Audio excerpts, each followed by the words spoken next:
Welcome gamers, weebs, and nerds alike. 2025 has been a phenomenal year for gaming, especially when it comes to JRPGs. From Clair Obscur to a new step in the Atelier franchise with Yumiya, to one of the best pirate games ever in Pirate Yakuza, and even the new recently released Trails in the Sky First remake. And there's still some amazing games still coming out this year, and one set to release in 2026 as well. So in today's video, we go over 10 of the best JRPGs still set to come out in 2025 and slated for 2026. Make sure to subscribe so you don't miss out on geek content. Without further ado, let's get into the list. Kicking off this list, we have Digimon Story Time Stranger. It has been a long time since we've seen a Digimon game not only look this good, but have this much excitement around it, and it's not hard to see why. The story follows an agent of a secret organization called Adamus, who's caught in a mysterious explosion in Tokyo, then reawakens 8 years later to try and uncover the mystery of that explosion that collapsed the real and digital worlds. The gameplay looks extremely in-depth and allows for a variety of customization, on top of there being 450 plus Digimon in the game, making it the largest Digimon game to date. The combat does look amazing and looks to appeal to both old and new fans alike. You can land preemptive strikes before battle to give you an advantage, and as you battle Digimon, you get what is called a scan rate, which once it reaches 100%, you can convert it and make them part of your team, but if you wait till 200%, you can get a stronger version. It looks like there's going to be a lot to do in this game, and it'll suck you in for tens if not hundreds of hours. So if you've loved Digimon or are a new fan, definitely check this out when it releases October 3rd. Now we have Pokemon Legends ZA. Of course, you can't talk Digimon without mentioning its rival, Pokemon, and it's seriously looking like Game Freak and Nintendo have really stepped up their game for this new release, especially compared to Scarlet and Violet. Brennan/Buff and BBQ got to play this at PAX West this year and was blown away at how good it is. The combat is immensely improved, allowing for more seamless transitions between overworld and combat. The moves become more fluid and the animations and effects look fantastic. This is a huge step in the right direction for Pokemon, and they're bringing back the beloved Mega Evolutions, which has everyone excited. One downside is the fact there is already paid DLC and some Mega Evolutions are locked behind Switch 2 Online, which feels a little greedy, but on par for Nintendo. But nevertheless, this looks to be an exciting JRPG we can't wait to get our hands on when it comes out on October 16th. Now we have Code Vein 2. Code Vein is a bit underrated in my opinion. Being dubbed Anime Souls, it got written off by a lot of people, but it is hands down one of the best Souls-likes out there. The combat was extremely smooth and fluid. The bosses were great, even though there were a couple that had the most ridiculous designs like Blade Bearer and Cannoneer who try and pull Ornstein Smell but instead gank you into oblivion with little to no way to actually break them up, or Gilded Hunter whose second phase is akin to Yamcha going Super Saiyan God and turning into a speed demon, giving you absolutely zero reprieve whatsoever. But I digress. Code Vein 2 looks to have an even more insane boss roster, really cool designs, all new weapons and abilities, and continue the absolutely ridiculous amount of build variety that the first game had. It also is looking like it might open up a bit with the inclusion of a motorcycle. If you enjoy Souls-like or anime adjacent games, this comes out on January 30th, 2026. Now we have 7 Deadly Sins Origin. Of all the anime to get an open world RPG, let alone one that looks this freaking good, 7 Deadly Frames was definitely not anywhere near the top of anyone's list.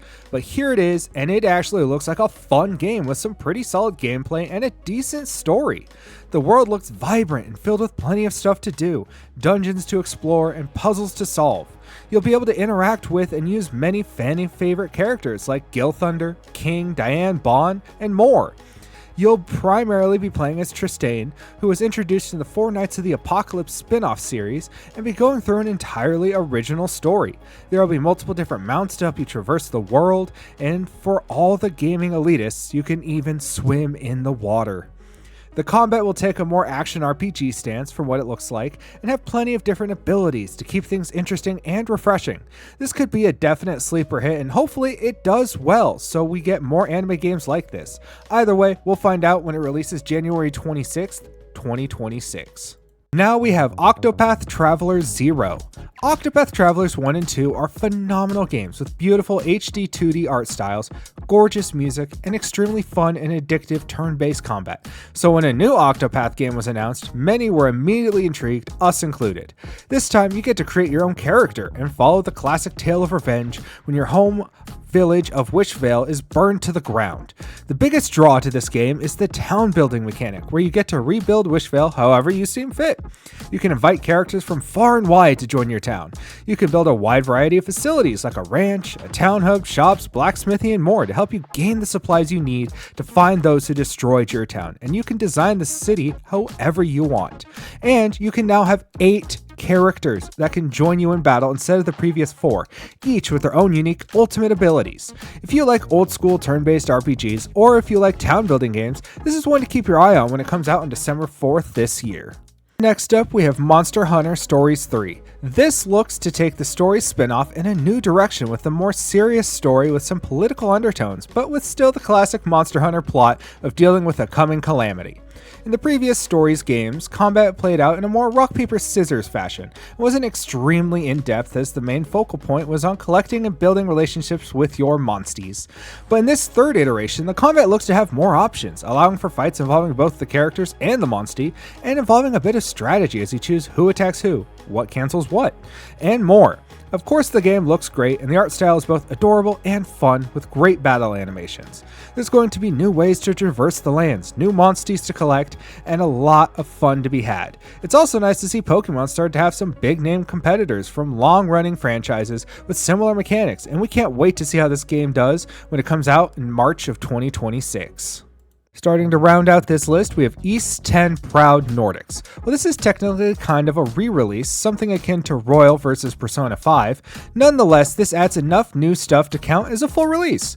Ys 10 Nordics released on October 25th, 2024, and overall was a really good game. It did have its issues, and while I would say Ys 9 was the better game in terms of combat, it still was a very solid game. Proud Nordics looks to alleviate a lot of issues and expand the game to make it more full, vibrant, and expand the story so we get more time with Adel and Karja. There's going to be more naval battles spread around town that will spawn wind currents to speed along traversal, which helps immensely early on. There's a new island called Oland, which will feature a parallel storyline with new characters Canute and Astrid.